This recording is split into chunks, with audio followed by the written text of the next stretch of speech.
दिवाळीच्या सुट्टीत मी माझ्या कुटुंबासोबत बाहेर गावी जात होते. बस स्थानकावर अनेक बस गाड्या, चारचाकी वाहने, दुचाकी वाहने यांची गर्दी होती. त्यामुळे त्यातून निघणाऱ्या धुराने पूर्ण बसस्थानकावर परिसरात प्रदूषण झाले होते. माझ्यासोबत माझी म्हातारी आजी सुद्धा होती.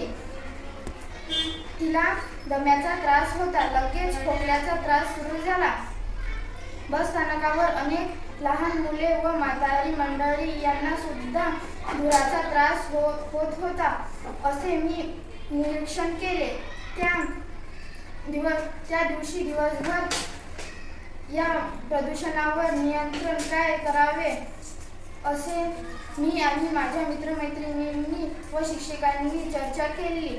तेव्हा माझ्या शिक्षकांनी यावर एकच उपाय आहे असे सांगितले. आणि तो म्हणजे झाडे लावा, झाडे जगवा. व झाडेच आपल्याला वाचवतील. आज आपल्या आजूबाजूला हवेचे प्रदूषण खूप वाढत आहे. धूर, कारखाने यामुळे हवेची गुणवत्ता कमी होत आहे. होय, वायू प्रदूषणामुळे श्वसनाचे आजार, डोळ्याची जळजळ, जीवनमान कमी झाले आहे. मग यावर उपाय काय? झाडे लावा, झाडे जगवा.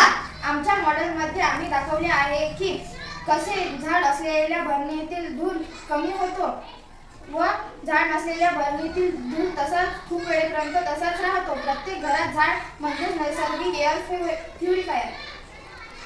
प्रत्येक नागरिकाने थोडी जबाबदारी घेतली तर आपला भारत देश स्वच्छ आणि विकसित बनेल. चला आपण शपथ घेऊया.